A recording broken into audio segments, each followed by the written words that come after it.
You're listening to the Toolstation Western League podcast with Ian Knockholds and Tom Hiscott.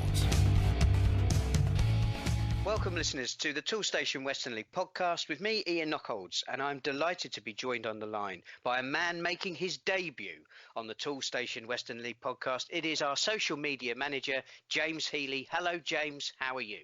Very well, Ian. How are you? I'm in good form, sir. I'm in good form. Did you get to any football at the weekend?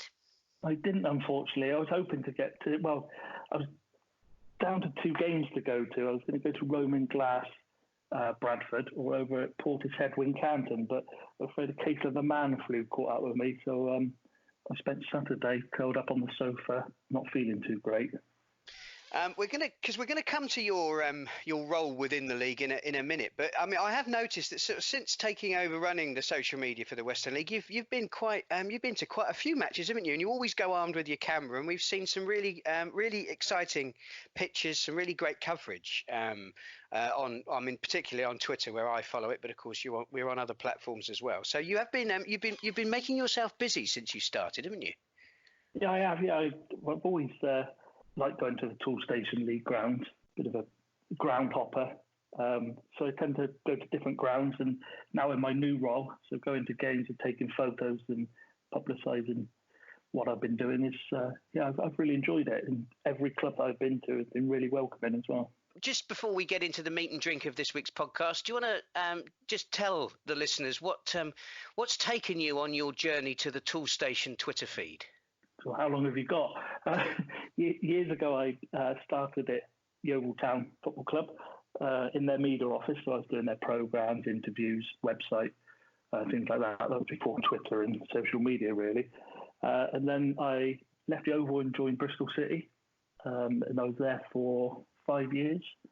And then left Bristol City, went self-employed, then went back down to Yeovil again and joined them just before they went up to the Championship and worked there all through the Championship season, and then left there in 2016 to go self-employed again, and that's where I'm at now, really. So I've jumped on board at the Toolstation doing their social media for them. Well, you're doing a grand job, and perhaps we'll have a little chat about some of the initiatives that you've taken on board towards the end of the podcast. But we need to let the listeners know what we're going to be covering today. Obviously, we're going to be looking at the fixtures that have just happened over the weekend, really starting on Friday, November the 15th. And we've got 2 manager interviews for you: Tony Beecham from Cribs and Mitch Hodge from Longwell Green. We're going to feature those on the podcast. But we kick off this edition with some Friday night football. We do like Friday night football.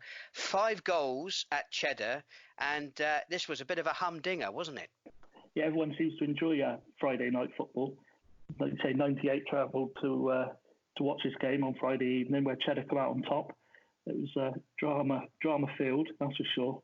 And the home team come out on top 3-2. Sutton have struggled a little bit of late, having only won once since the end of August. But they made a terrific start and led 2-0 just after the half-hour mark. Yeah, so the home team then got back into the game, and Ricky Bennett slotted home a penalty following a deliberate handball by one of the Sutton defenders. But then in the second half, the referee became a bit of a prominent figure. He dismissed the player from either side. But not only just those 2, the 2 managers were then sent to the stand as well. Cheddar regained their composure, and after substitute Callum Ham lobbed the keeper to level the scores, the visitors saw one of their number put in the sin bin to hand a late advantage to the opponents. But then Bennett proved to be the hero for Cheddar, scoring directly from a corner in the closing stages of the game to end a memorable night for everyone that was there watching.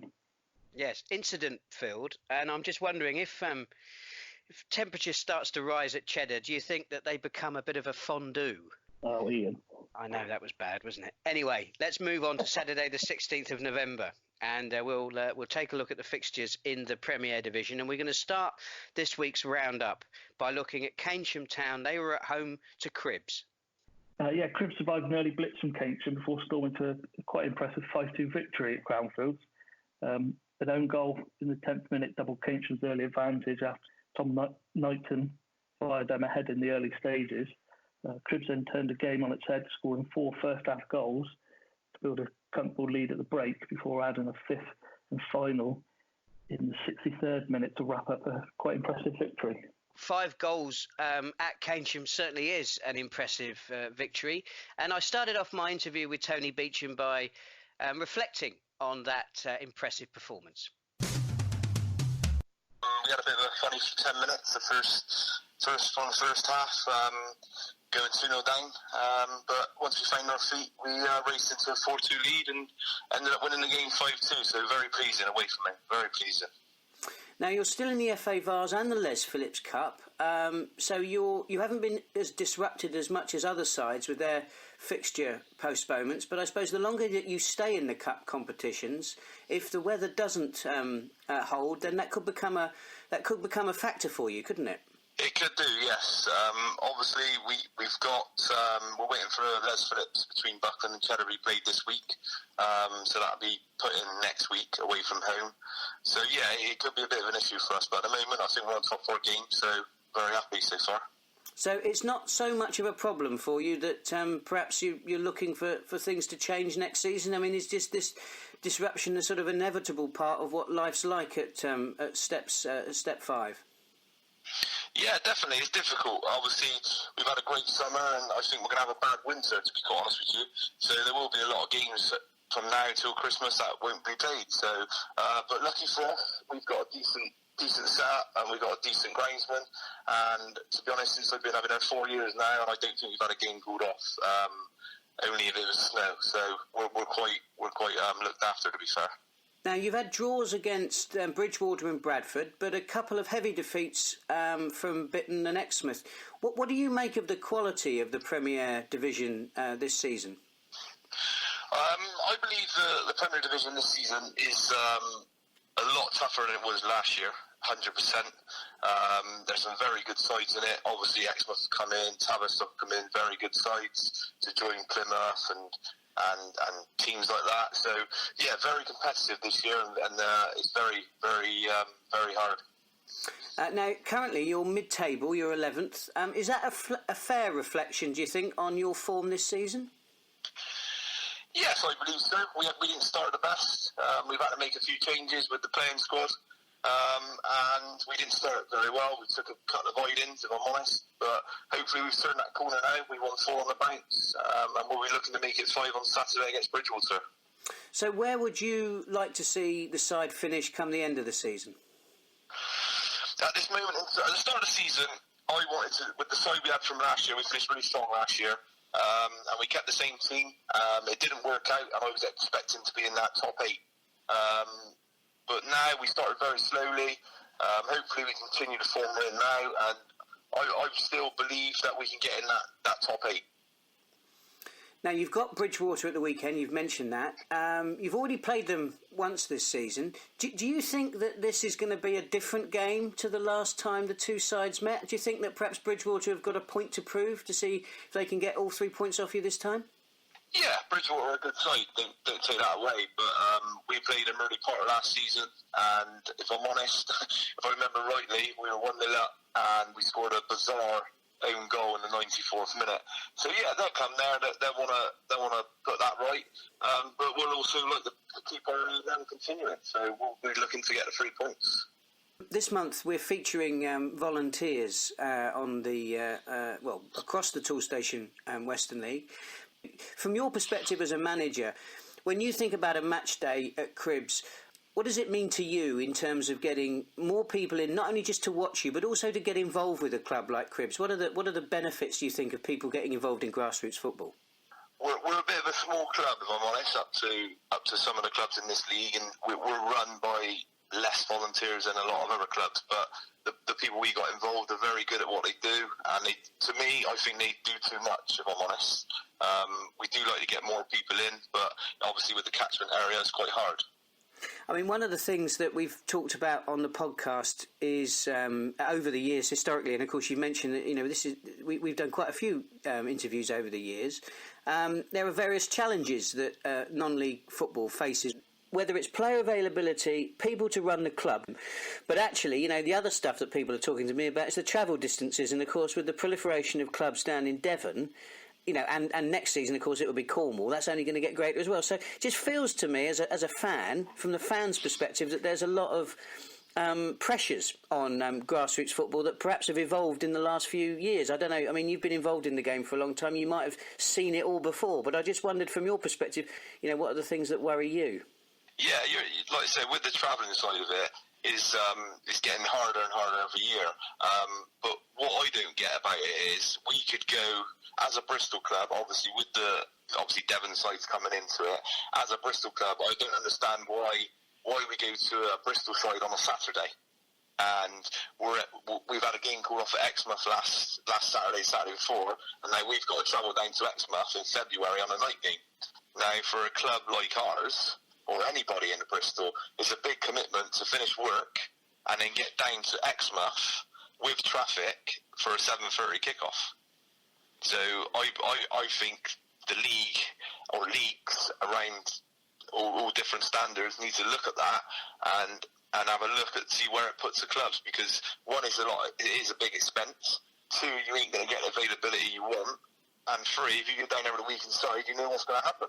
So I believe they need to look at that side of it, the fixture setup, because like I said, it's no good us travelling to Exmouth on a February on a Wednesday evening when we're playing Cadbury's on a Saturday, or Brislington on a Saturday or something like that. They should really have a good look at it and get us travelling on a Saturday and playing the Bristol side midweek. And my thanks to Tony for his time. Now, moving on, a real battle of the big boys here, and it didn't disappoint. Sometimes in the Western League, like in professional football, when you get two really top sides coming together, they can cancel each other out. Well, that didn't happen here. It's a 7-goal thriller in front of 256 people. A fantastic advertisement for the Toolstation Western League Premier Division. Plymouth Parkway took on Bitton, and plenty to talk about here, Jim. I think the game kicked off late as well, because Bitton was stuck in traffic heading down there because of the M5 situation on Saturday. But I would probably say that was probably the game of the day, with Parkway coming out on top in the 7-goal thriller. They had to come back from behind on a couple of occasions before eventually grabbing the 4-3 win. Top scorer for Plymouth, Adam Carter, he scored an impressive 17 goals this season, giving the Devon side a 22nd minute lead. Josh Egan put Bitton ahead just before the half-time mark. Parkway, however, were able to respond in first half stoppage time, with Shane Crack chipping the ball home to leave the game level at 2 apiece. But then Bitton went back in front on the hour mark after Matt Groves found himself unmarked at the back post, with Parkway then levelling the fares once again when Carter completed his double. Then left to Mikey Williams to complete the turnaround with the forwards. I think it was his 10th league goal of the campaign midway through the second half, handing Parkway 3 valuable points. Slightly less goals in our next game, but all just as much tension in the tie between Roman Glass St George and Bradford Town. Yeah, it's one game I was hoping to get to, as I said earlier, but the man flu caught up with me. I was pretty disappointed I couldn't go to this one because I've heard good things about Bradford, but they maintained their 3-point lead at the top of the Premier Division, holding off a late challenge from Roman Glass. Lewis Powell gave Bradford a 10th minute lead. Apparently in controversial circumstances when he was originally flagged offside, but the referee waved play on and he put them ahead. He then doubled his tally just before the 25th minute, but Bradford held off a late charge from Roman Glass, and who struck a late consolation. But Bradford are looking good at the top of the Premier League at the moment. And our final game, reviewing the action on Saturday the 16th of November in the Premier Division, was a very close affair between Shepton Mallet and Bridgewater Town. Perhaps the most impressive thing about this match was it was the second highest attendance of the day. 178 saw this one, Jim. Good attendance. People seem to like watching Bridgewater and Shepton Mallet. 178 is an impressive tally there, but yeah, Shepton Mallet returned to form with a 1-1-0 at home to Bridgewater Town. The goal came 12 minutes from time, and Conrad Peck handed them a well-earned 1-0 victory.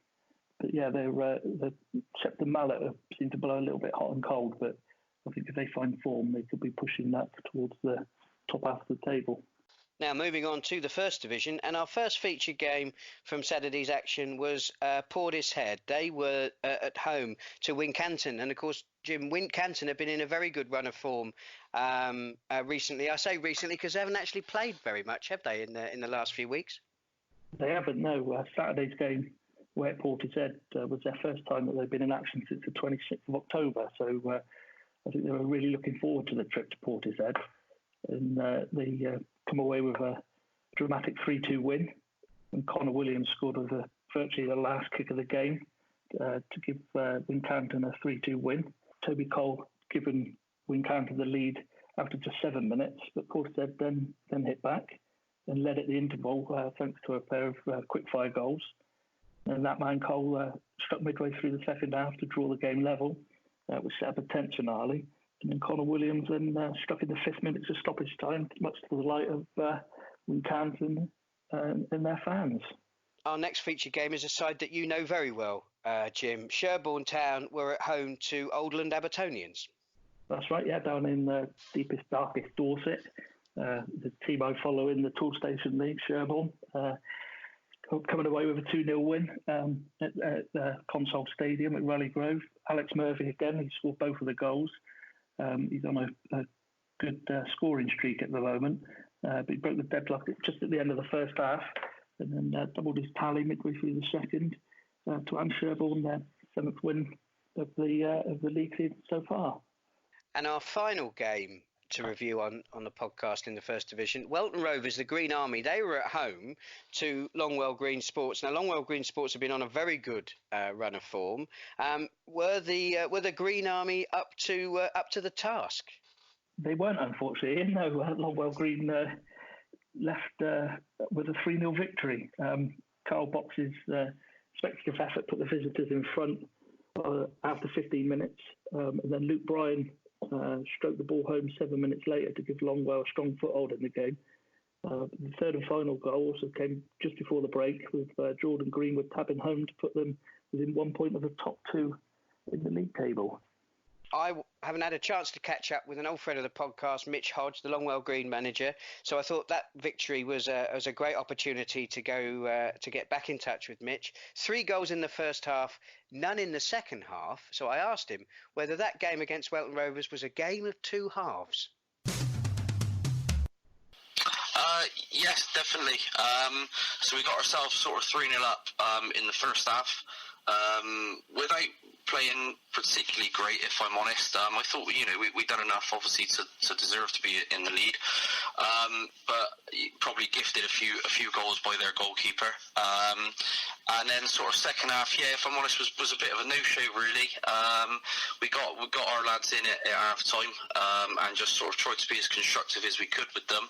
And, tried to give them a few sort of ideas of where we could be better, and could we be professional, and could we kick on and do things in the right way. And it didn't really happen, to be honest.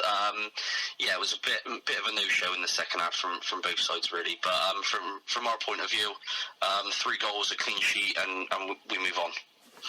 Well, that was Welton Rovers this week. A week ago, it was Corsham who you beat. Now, Corsham have been were one of the fancied sides going into this season.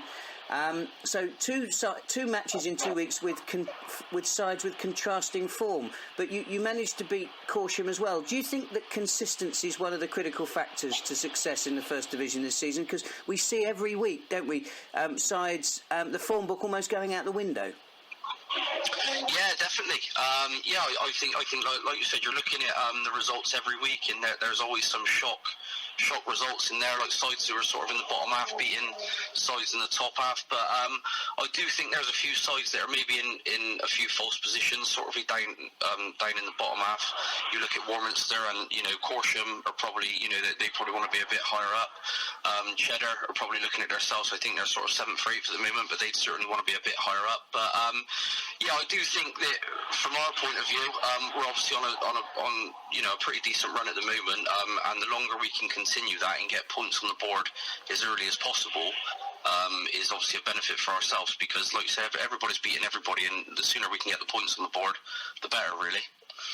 Well, looking at the sides then in your impressive run of form, you've had wins over Cheddar and Corsham and Wincanton, a draw at home to Cairn, but you did come up unstuck against Radstock.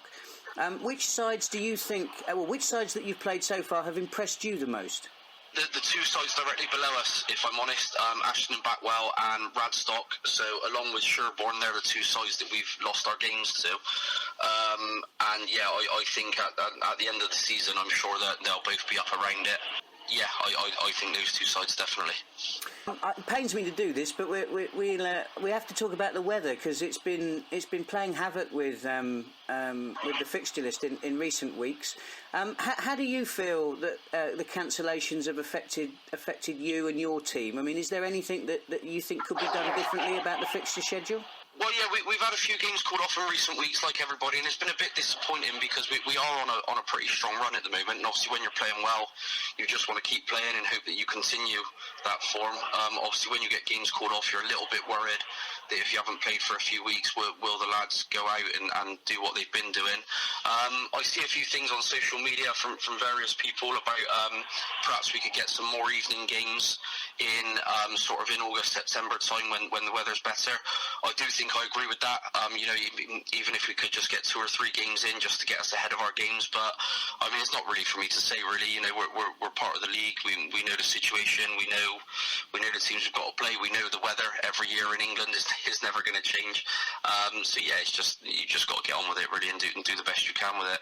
Because of course one of the reasons at this early stage of the game that midweek fixtures can become problematic, particularly with the weather, is because of the number of cup competitions. Obviously, you're going very well in the Les Phillips Cup, so it must have been a relief to you that that game with Westbury, you were able to get that on, and that hasn't sort of added to the congestion. No, we're doing okay in the cup.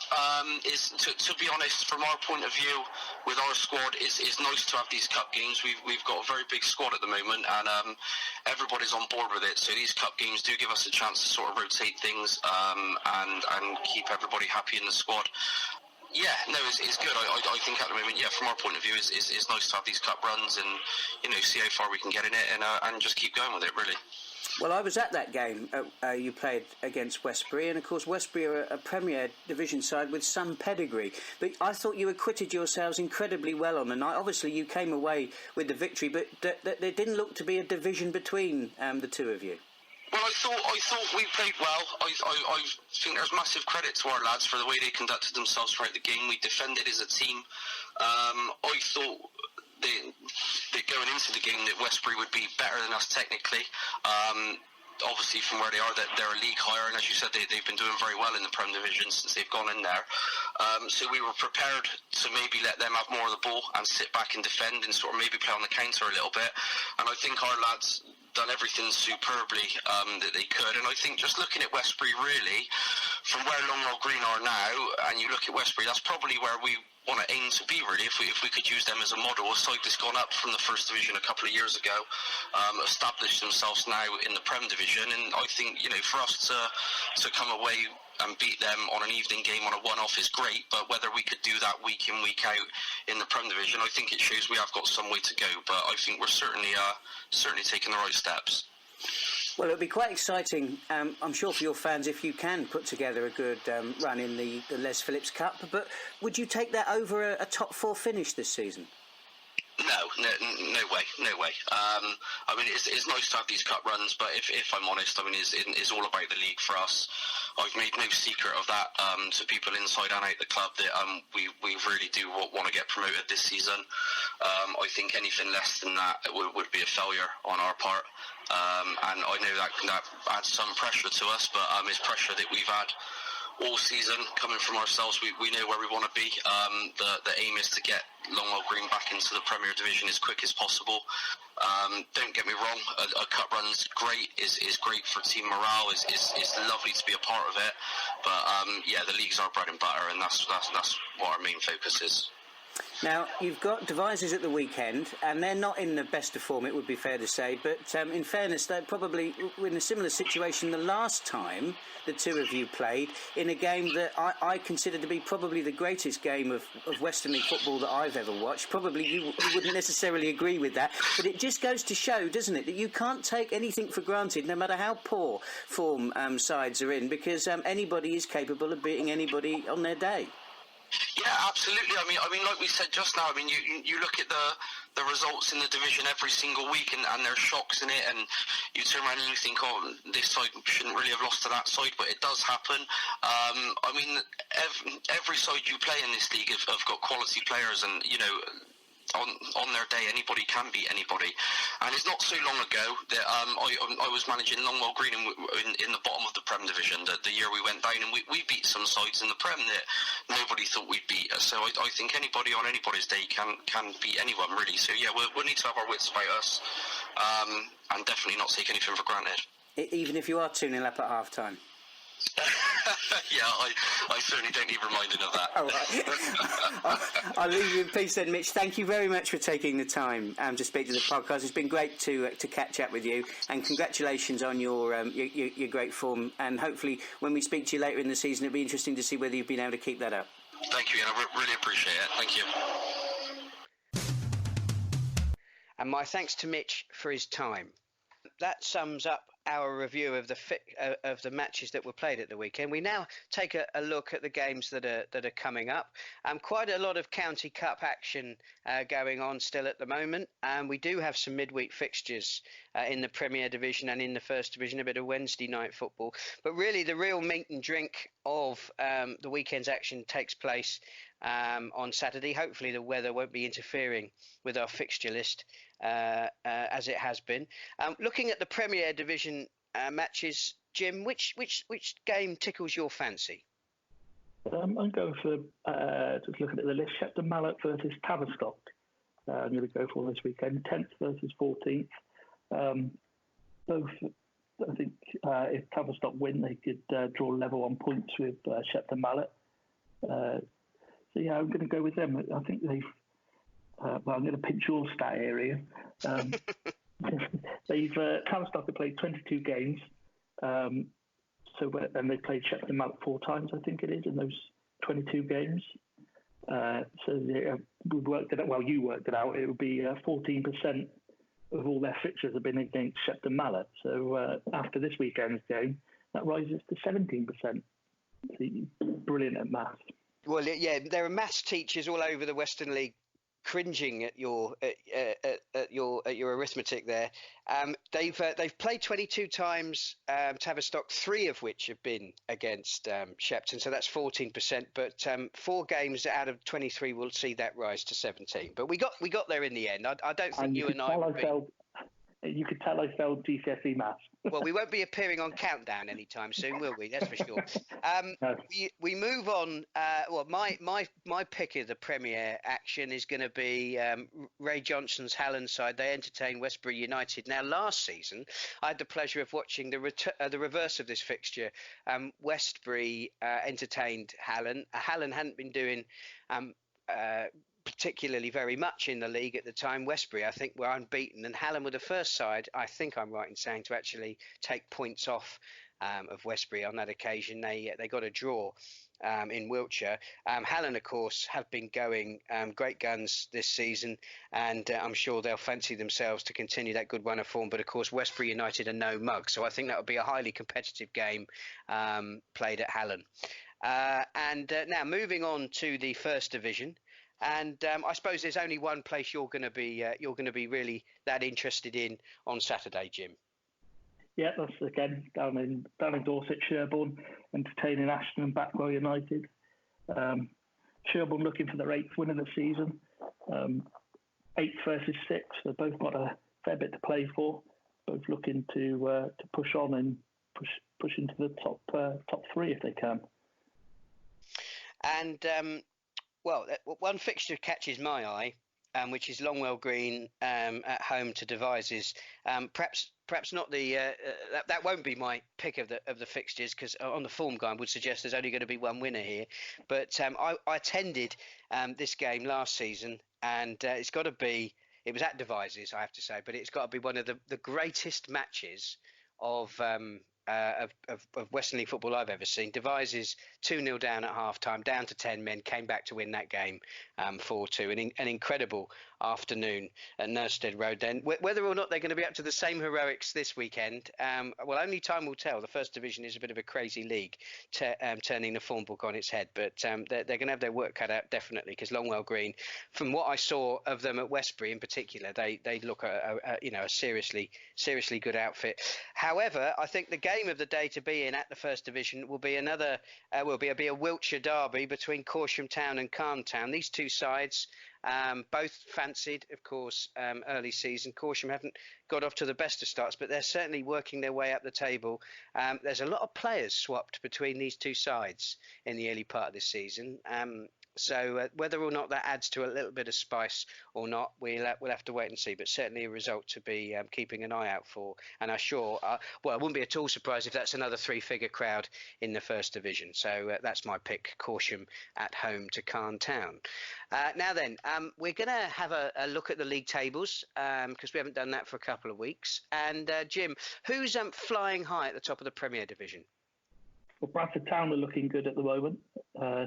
They have played a game more than Plymouth Parkway, but they lead away on 34 points. There's a little bit of a gap developing between Parkway and second, but Clevedon has snuck up there now. They played 14 and on 25 points, and Brislington played 3 games more at 17, also on 25 points. So it's quite tight at the top. If you look down from 4th place Brislington on 25 points, you go down to Hallen in 8th are on 23 points, so it's very tight at the top. Yeah, it's the games played, isn't it, that are sort of giving us, I wouldn't say a false picture, because of course those sides, Clevedon and Brislington, doing exceptionally well to be so high in the table, but of course Brislington haven't played 17. We're looking at the likes of Bitton and particularly Tavistock down in 14th, when Tavistock's games have sort of got back to normal. I know most Western League watchers are thinking that they'll be moving their way up the table. If we look at the bottom of the Premier Division, Chipping Sodbury, rock bottom there on 7 points. They've played 15. Bridport just above them. They've played 17 matches and they've got 10 points. In fact, there's 3 sides. Odd Down, Wellington, and Bridport all on 10 points, and then Roman Glass in 17th. Roman Glass's form recently, I mean, they were in terrific goal scoring form when we had a chat with Andy Gurney on the podcast. So I think that they'll be playing their way out of it. But something's got to give at the weekend, because Bridport take on Chipping Sodbury. So that would be a very interesting game to keep an eye on, just to see who does come out on top in that battle of the basement. Anyway, looking at the First Division, Tom, looking at the First Division, Jim, and Calne Town, they're flying high. They are, yeah. They haven't scored many. Looking at their league table, they've scored 20 goals, but they've only conceded 8. So they're looking strong at the back as well. So the plus goal difference of 12, and obviously lead the way on 26 points, closely followed by Wincanton, who are level on 26 points but played a game less.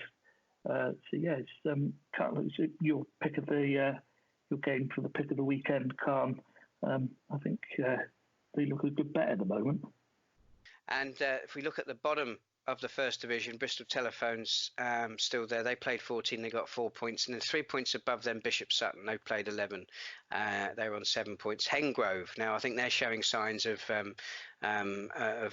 picking up a few more victories. They couldn't buy a win to start off, but now they're looking like a more formidable outfit. So they're down in 18th. They've played 12. They're on 10 points, along with Devizes, who have played 10 and got 10 points. Right then. Well, normally at this stage, of course, I thank Tom for his time and all of his hard work, and we talk about where we can find the bulletin. And before we do that, there is a feature that the Toolstation Western League are running, and Jim's been absolutely central to promoting this. the league are currently promoting the importance of volunteers and the value that volunteering has to our member clubs. Do you want to talk a little bit about how we've been doing that on social media, Jim? Yeah, no worries. We after a couple of meetings, we decided to do some features on social media. And volunteering month was one of them. We rolled out at the beginning of November, a week or so into November, and clubs seem happy to get involved with it because obviously they need as much help as they can get. Volunteers play a major part in the Toolstation League. Basically we're pushing out quotes from volunteers that we've been in touch with about why they want to volunteer at clubs. So we've been using Twitter and Facebook and our Instagram account, just pushing their quotes and just making people aware that clubs want volunteers, really. The league are currently sort of running this as a news story on the website. So if you're interested, if you're listening to this and you're interested in getting in touch with your local club and offering your services as a volunteer, then you can go to the toolstationleague.com website.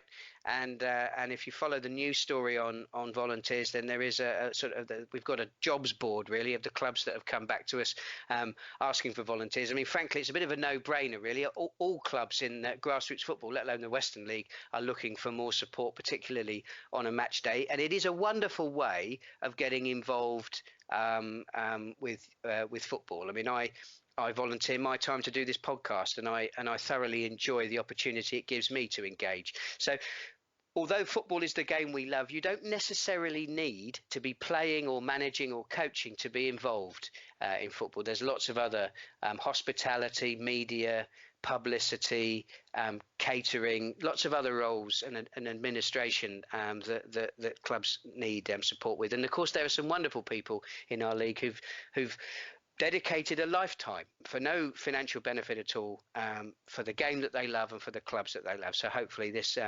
exercise also gets to shine a light on them. Now, you mentioned, Jim, that we've got a number of different channels that we're promoting now on social media. Can you give the listeners, just in case they haven't seen them, can you give the listeners an indication of where they can find us on those different platforms?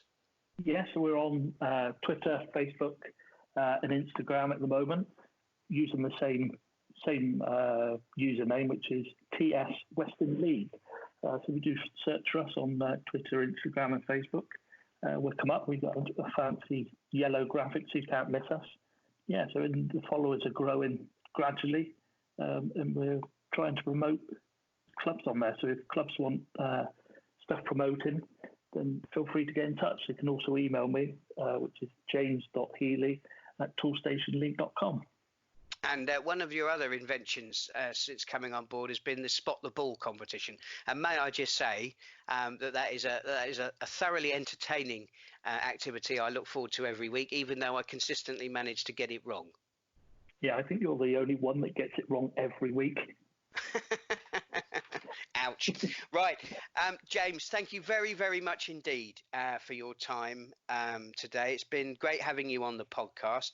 Hopefully, we'll be hearing from my old sparring partner, Tom Hiscott, next week when we review his excellent bulletin. Of course, if Tom was here, he'd tell you that you can find that bulletin on the Toolstation Western League website. That's toolstationleague.com. There is a tab at the top that says bulletin, and also there's a link on the homepage as well. But that's what Jim and I have been going through on this week's edition of the Toolstation Western League podcast.